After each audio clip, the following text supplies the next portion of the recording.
Las Vegas, Nevada. Cut this TV off.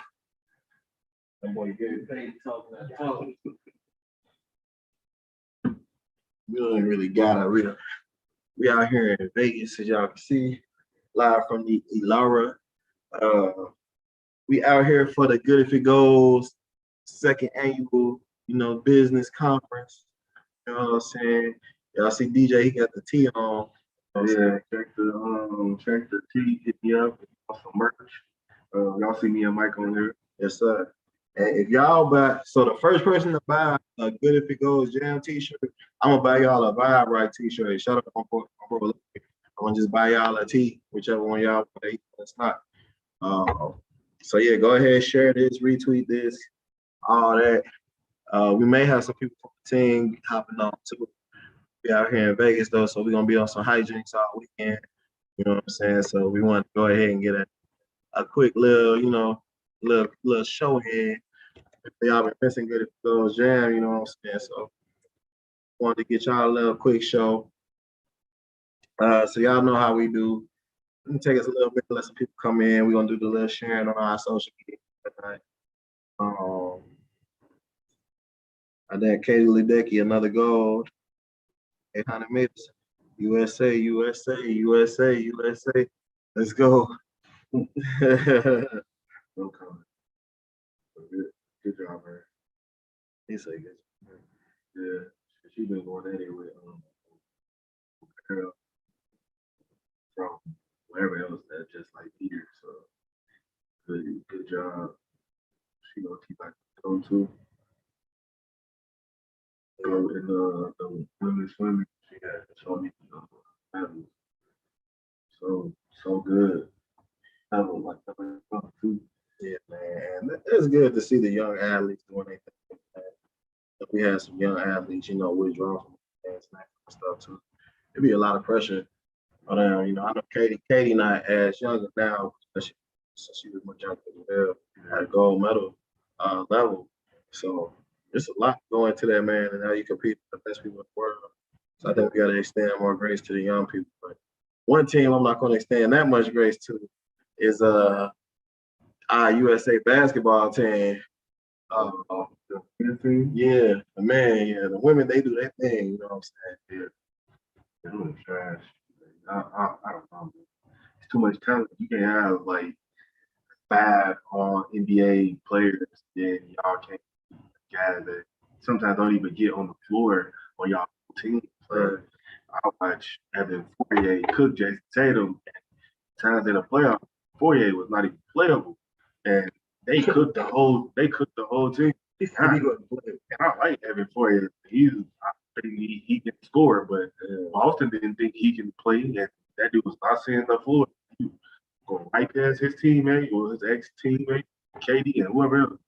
But guys put on them jerseys from their hometown, and they get that Michael Jordan secret stuff. I mean, can you do? Yeah, I think Daniel Lillard was quoted saying, like these dudes, they just play different when they put their own team. But they got to knock that off though. Like I watched a handful of games, and the thing is that guys is looking for like fouls, and they not used to playing defense, and so if you're gonna give me a shorter 3, which is like a long 2 in the NBA, and I'm gonna take it, especially if you're not gonna guard me. I mean, they get paid just like y'all to hoop, so you can't be doing that, and then you can't be doing my turn, your turn, and all of that stuff. So that's easy to defend. Yeah, I definitely second the thing about the fouls, and it just go to show you like how far like the NBA game kind of regressed as far as like guys just going seeking for fouls, up fakes, and all that. Because they're not getting away with that in this game. So it's definitely different if that's like how you go out to half your points. You 6 to 10 free throws a game, or getting 6 to 10 points on free throws a game. And it's not the same in that FIBA game like that. It's not college. So, yeah, man, we can go ahead and get to our regular set. This kind of impromptu. So I'm gonna pull my phone out because I'm about to look at some stats. I don't know if they just looked at my stats or not. So we sitting here. yeah, we sitting here watching. I don't even know what it was, like a Dream Team documentary or something like that. They run that a lot. And so who was it? Clyde Drexler. Yeah. He was talking about just playing his experience in the NBA Finals. You know, losing on Portland and then going to Houston and playing. And he named all the guys on the championship run. He named some of them. He said, of course, Hakeem. He mentioned Kenny Smith. He mentioned Mario Ely. He mentioned Robert Horry. And the Yeah, and Rudy T. He mentioned Rudy T twice. So I was trying to figure out like why he ain't mentioned Otis Thorpe. Like I remember pulling up Otis Thorpe. You know, we got the NBA Jam. You know, thing. You know, I remember Otis Thorpe. You know, getting buckets from NBA Jam. You know what I'm saying? So like I don't know. I had to go look. So this week we're not gonna do is he good? We're gonna do was he good? So was he good? Was he good? Was Otis Thorpe good? Yeah, man, he was a first round pick. I want to say ninth overall. By the time he got to the Rockets, he was a backup center, but for his career, he was like 14 and 8. Finished with over 17,000 points in his career. I want to say 10,000 boards. And then I looked up 13 years, he played over 70 games. And so, like, to me, that's like one of the biggest things is like, bro, like you got to be there. And if you're going to be there, like, what are you doing? Like, while you're there, we in the area of load management and I got to look out for the playoffs. I got to do this, that, and all types of like silly stuff. You can just get hurt in the playoffs too. And like he was there, he made the All Star team in '92, and they won a championship in '95. So like, yeah, like he was good. He wasn't like flashy or nothing. So it's like, and he was backing up like Hakeem. And so, like when you backing up a person that's that great, sometimes you will get overlooked. And so, was he good? Yeah, like he was a good Charlotte player. And I mean, not too many people have like all of his stats and measurements for his career. And so, yeah, like he was good, and he a name that you would hear, and then you wouldn't necessarily know why do you know it. Then you do gotta go look him up because he's not gonna be one of the guys that everybody talk about like all the time. But he a name that make you pause and be like, all right, let me go see what he did. But yeah, man, he was good. Yeah. So I'm looking now. Man, Otis Thorpe had a 20-10 season. I would have never guessed that. Yeah, We played it last season, Sacramento 20-10. Like you said, he pretty much played 82, started 82 most of his career. Didn't realize his career stretched into the 2000s. So that's pretty interesting. yeah, well, like every 2000. Yeah, his last season 2000, 2001 for sure. So yeah, I didn't know that. This is a guy who played for the Kansas City Royals. So it just lets you know how long he was, how old he was in the league. Yeah, man. So okay, well, we're going to our next category, which is damn wild to hate. So I hate Carson Wentz. Uh, I think DJ hates him too. That was his quarterback, like for sometimes, like the last couple years. But I hate him, and I see that he's injured. So again, why do I hate Carson Wentz? I feel like Carson Wentz, like he was I felt like he was sorely like I felt like he was underrated when he first came into the league. Like I underrated him because he's like a decent quarterback or whatever. But then like after he had a nice run, it was his second year. Mm-hmm. Second year when he was like an MVP candidate almost before his injury. I feel like after that, like it's been so much hype around this guy, and for the Eagles to have won without him, and then when he gets back, and like of course things around him changed as well, but like for them to not like sustain like really a level of success because he couldn't stay injured. I mean, he couldn't stay healthy; he was always injured. Plus, just the hype machine that comes behind just backs and like. But he did have that year where he took them to the playoffs. They didn't have no wideouts. I mean, that was like what they win, like 8 games. I'm not sure. Maybe. So, oh yeah, 8. They beat Dallas. They win 8 games. I mean, NFC like that East first, like first doesn't impress me.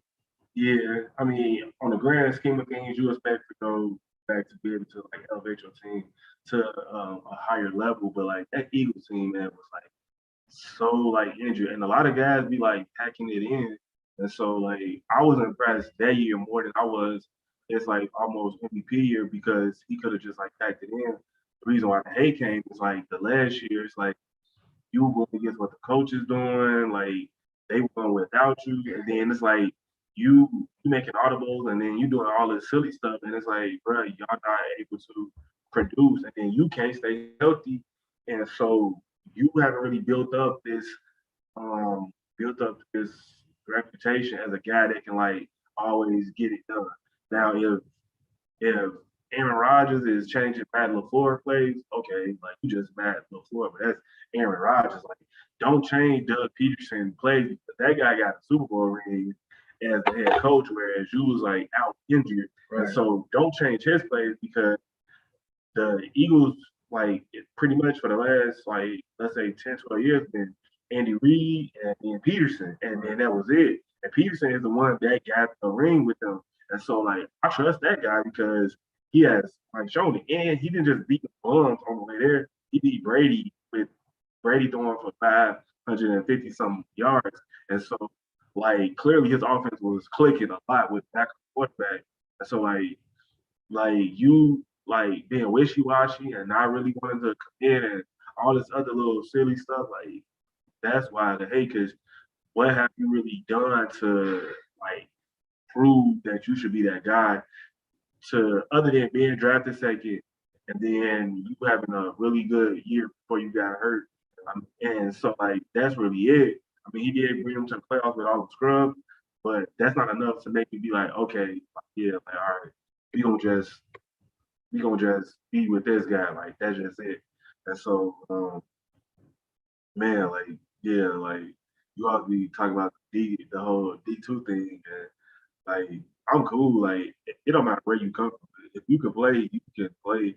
It's just that don't do a whole bunch of stupid stuff that's like outside of your play. Like right. Your play got to match. You talk. Gonna go back to Aaron Rodgers because we talking about quarterback. But him going on that doing that press conference and going in on the Packers front office the whole time, which is literally one of the most honest press conferences I've ever seen. Like where an athlete is just brutally honest, probably like the most. Like, and he's on the team. It wasn't like Aaron Rodgers retired and it's 5 years later, then he doing passive aggressive stuff because that's what Aaron Rodgers do. But him going in on them is fine. That's Aaron Rodgers. Like that's a Frank Valley Hall of Famer. So you can't be passive aggressive Carson Wentz, right? And you ain't like done that. Like if you would have won that ring instead of Foles, then all right, bro. Like talk the flip. But Foles won the ring, man, and so like now you hurt now. The coach don't got nobody to really back you up. That's their fault because they should know your injury history. Right. And then now what? So like if you don't come back and play well, and in the NFL, it's like show me what you got. Like show me what you got now. And yeah, exactly. And so the NFL is brutal. Like they don't really be waiting to see. Like, and if one of those young guys play well, they might not even let you start back Carson Wentz because that's how the NFL is. And so I agree with like all of the hate. Just coming from it, like an Eagles fan is like a little bit different. Yeah. And I mean, like, man, it's hard to play quarterback right now. Like, quarterback it's changing in the NFL. Like, you got to do so much right now to be like a good quarterback. Like, defenses ain't doing nothing but getting fast and strong. So that means as a quarterback, you got to be fast and strong. We got all these studs in the league. Like, you know, you got guys that just came to the NFL this year. A guy like a Justin Fields, or you know, your boy Trey. There's so many damn Treys. What's his last name? We talking about from yeah. With the crop tops. Yeah. What is it? What's his last name? But I don't know. Buddy just got picked for the 49ers. Because I want to say Trey Lyles, and I know that's not his name. Nah, I'm about to look it up right now. But like people like him, Justin Fields, and you got guys like Lamar Jackson. You got guys like, you know, Patrick Mahomes is mobile. Like Breeze is not in the league anymore. Trey Lance, like stud like him. Yeah, Justin Herbert, like what a stud, you know. So a guy like Carson Wentz, he was like he's a pretty good athlete when he's healthy. He got the intangibles. He throw a good ball, like just like on some not hating shit. Like he got a good size, all that. But it's like that availability, man. Like for me, it was just the hype, and then the Eagles are that's an annoying ass fan base. Like I don't know why they don't win nothing. They just crazy. It's a lot of fan bases that don't win shit that's still annoying as hell. I mean, like to me, like if I was outside looking in, they wouldn't it wouldn't bother me because it's like they don't win nothing. So it's like I'm a Bears fan. Can't talk. I'm a Bears fan. I think the Bears have been in the playoffs maybe like 5 or 6 times in my lifetime, and 2 of the times they got put out by the Eagles. So like that's annoying as shit. I fuck with the Eagles as a franchise because they always give black quarterbacks a chance, and usually the black quarterbacks they give a chance to do well. So I don't know. Has it really been a black quarterback that didn't do well on the Eagles? Yeah, and like no, not really. Rodney P was solid. Brandon Cunningham, of course. McNabb, of course. Big play with that. So no, so and that's why I even started checking them out because my hometown team wasn't giving no black quarterbacks a chance until now. And then even when they did do like little stuff, you got a Henry Burris, 9th round pick, or you got Cordell Stewart, who was like way out of prime, and then with absolutely no weapons. And so like I watch all these talented black guys get looked over. Bears would just go draft K McNown, or they'll go draft Shane McClellan, and they'll draft just these guys that they think is going to, like, bro, y'all not that smart because if y'all was, y'all would be another franchise that's known for finding all these hidden gems, which y'all don't. K McNown was solid though. No. Yeah, but like it wasn't a Mitchell Trubisky pick. Mitchell Trubisky was the worst pick. Like Grossman was a solid pick. Shane McClellan, I would have to do more research. But like it was Mitchell Trubisky was ass. But yeah. Well, to your point, there were other guys, but like and we always pick the wrong. And I feel like they all like it's always when it comes to the black quarterback for them, it's like they always would find something of why they wouldn't want to pick. Like, and there's always like an excuse or it's always like a reason why. Like you can't be looking at tape and film, looking at all of this stuff and tell me like, well, this guy just pops out on one stuff and to like, yo, this point, even though Watson going through the stuff he's going through now, hindsight is 20. It's 2020, but like you're not looking at no film or no tape telling me that that guy that barely played, that didn't beat out a guy that's not even in the NFL, they got 1 year of tape versus a dude that, beat Alabama team and almost beat them again. Like, you're not going to tell me that guy is not it, right? Like, versus guy that played in the ACC. Like, who watching ACC football? And, like, who get it on the field? Yeah, exactly. He couldn't beat out a dude that's even in the league. So it's not like that they had all this, like, great hype or whatever. Like, really, Mitch was white, and he was the highest rated white guy. It was like, all right, cool, we're going to roll with this. Because putting a black guy as a face of your franchise, for some reason for him, was never it. And they always found other reasons of why. Like, that year was crazy. I don't blame him for Pat because nobody thought that. I blame him for Watson. Maybe, I don't know how the massage therapist is out in Chicago, but maybe that nigga would be in trouble. The massage therapist. I don't know. That nigga. But hindsight is 2020. I guess we are in Vegas. I was gonna say that this is normally a family show, but I guess we are in Vegas. So. We gotta move on. And I just got a massage too. So shout out to them. I forgot their name, but I do remember. I'm gonna shout y'all out the next time. That's on point. That's no cap too. That's no cap. But yeah, okay. That threw me off. That's what we're here for. Yeah, we in Vegas, man. Yeah.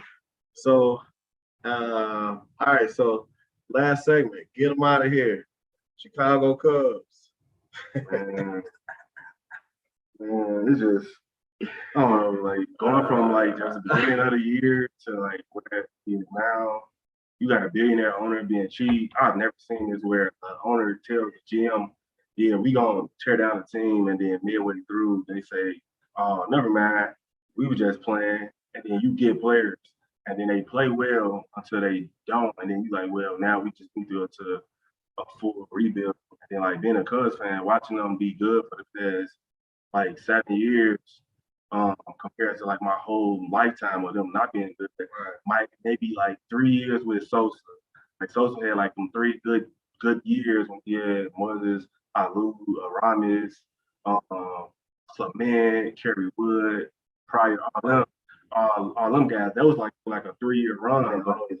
Yeah, and they never really, they never, yeah, somebody got hurt yeah, or they couldn't beat the Marlins, who didn't even care about winning, like something silly. So then watching these guys like be drafted and brought up, and the Cubs lineup, normal everyday lineup features three guys that one guy won an MVP, and the other two guys finished like top three before. But you got 4 to 5 All Stars on any given night, and for some reason they just wasn't clicking. Before this trade, they had lost 12 games in a row before All Star break. Came back, won one, lost one, and so for some reason it's not clicking. Maybe it's just the manager or whatever. You got really good pitching, and the Cubs got one of the best bullpens in the entire league, and so it goes back to just the owner being cheap. Now, if you would never been cheap like years prior, you wouldn't have to be paying basically three all stars, big deals now. Like it's no way that you should have your three biggest all stars all coming up from, a deal at this point. So you got to figure that out early. Like Rizzo should have already been paid. Figure out what you're gonna do with Bryant and then Baez. Like you gotta like figure that out. And so like for them to be acting like they don't got money or don't whatever, like in baseball, money don't matter. Like, salaries and all stuff don't matter. And so the Dodgers literally just took two All Stars off the Nationals that make a bunch of money. Dodgers payroll is crazy, and if they win it again, like they just gonna win. Like you get a top three pitcher and an All Star shortstop for somebody that may come to the league, like, and you already the Dodgers, like, so like money don't really matter. The Cubs got a crazy big deal with their own TV network. You can't watch them on WGN anymore. You gotta go to the Marquee network, and that's $1 billion deal. Like when everything is all said and done, but you trying to say that you don't got money. Man, Chicago fans are loyal to a fault. We deal with a lot of unserious stuff, being with like the Chicago GMs and stuff. And so the owners and stuff know that. Like the owners of these teams know that. The fans are still gonna come out. They're still gonna support it, regardless if we win or lose or whatever. Like the lovable losers, which is a very trash concept, which nobody should ever say that right. Because nothing is fun about losing. Like that's trash. And so just get them out of here. And I guess I'll follow with them in the next 5 years when all these picks that they give right now actually come up being good versus you just signing guys that are already good. Like, so get them out of here. Enjoy the projects, Cubs fans. I mean, thanks for the pitching. The Sarge just got gentrified. So relax. That's cool. Enjoy the projects. They just got out. Enjoy the projects. They just got out. First place, White Sox. Easy money. Hopefully they continue this trend. We 7-2 right now. If you're a betting person, you get them for 7-2 right now. Good money right now, plus money. Hopefully they win. I'm picking them to go to the second highest series to win it all. Should pick them to win the AL pennant as well. That'll be a good pick. All the White Sox got to do is roll out their guys. They be sitting guys out here. That's take L's like that. But Lloyd just came back. And so that's big. And then, I don't know what the pitching. Thank you for the pitching. Kimberly just got bullpen help because that was a need. Yeah.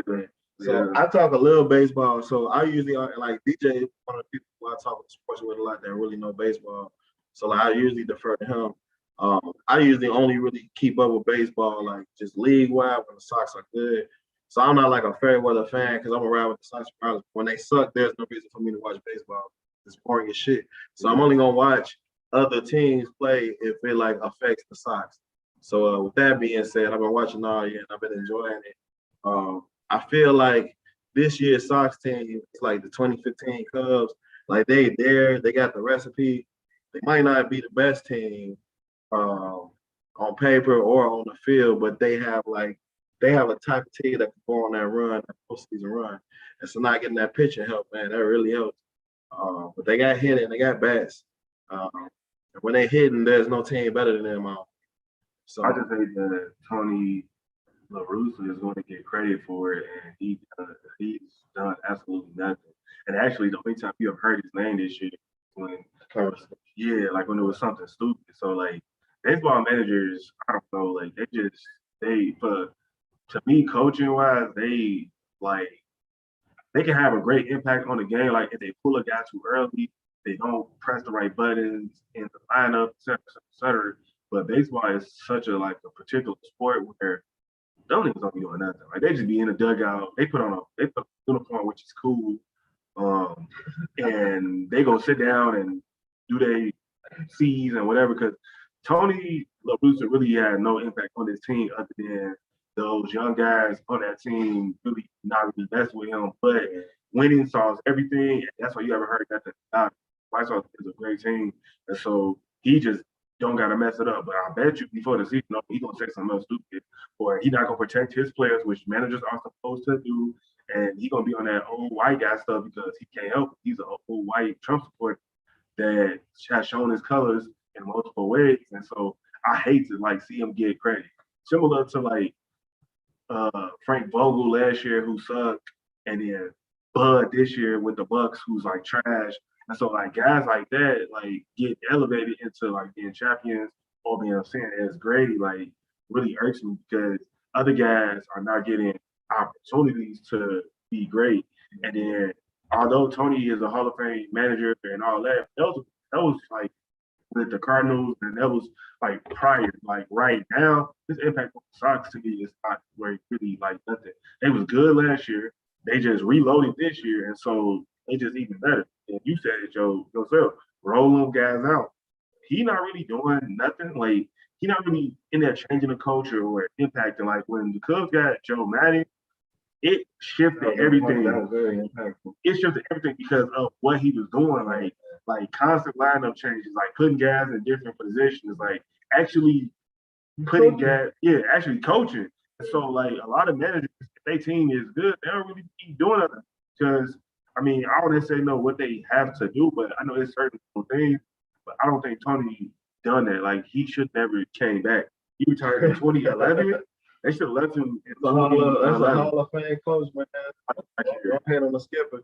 It's funny because Tony La Russa was definitely on get him out of his segment early in the season. So it's funny we can't hit full circle and it's still same energy. You know what I'm saying? And the White Sox are still in first place, so same energy. So I love it. Yeah, no, the White Sox, and I like them because they team back and they be having hella change. They got swag. They bring the excitement to the game, and that's what baseball is missing.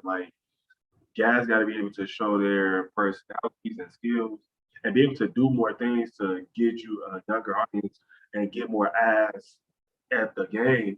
And so the White Sox is one of the teams that does it well. You turn on the White Sox game, your left fielder got changed on, your second baseman got changed, and then somebody get a home run. I'm gonna do backflip. I'm gonna do that type of stuff is exciting because just watching a baseball game, if you're not a pure fan of the game, exactly. And so that's why I really like that team. I'm never anti-Sox, especially it's too many black guys over there for me anti-Sox. It's just that who do I root for more is the Cubs. That's what I grew up on. But I really like what the Sox is doing. And Tim Anderson is one of my favorite players. So that's what it is. Shout out to you. Well, we're gonna get the Cubs up out of here. They gotta go. We'll be dead by the next time they win another World Series. 2016. So 2005 wasn't that long ago, and it's probably gonna be 2021. So. All right, I'm gonna see. Yeah, I'm gonna be on y'all ass. I can't wait. I can't wait. all right, we gonna check back in. I'm gonna check. We're gonna tap in. Well, this was good. Glad y'all. This is an impromptu. This is really like a, hey man, let's go ahead and knock an episode out. We fuck around, get back on the mob. We find something to talk about. This literally came from watching Clyde Drexler exclude the All-Star NBA champion Otis Thorpe. You know what I'm saying? Shout out Otis Thorpe. You know what I'm saying? I know you watching at home. You know what I'm saying? We ain't forget about you, big homie. Shit, pull up on us in Vegas on everything. Remember, if you buy Good If It Goes Jam shirt, I will buy you a Vibe Right shirt. First person to buy a Good If It Goes shirt, I will buy you a Vibe Right shirt. So if don't none of y'all buy one today, it's gonna be the same thing. Next time we hop on, I'm gonna tell y'all the same thing. So buy a damn t-shirt, buy a shirt, push y'all so we can go gamble downstairs. All right, man. Good. So, all right. So, appreciate y'all, our millions and millions of fans watching. This is Good If It Goes Jam. I'm Mike, this DJ. Peace.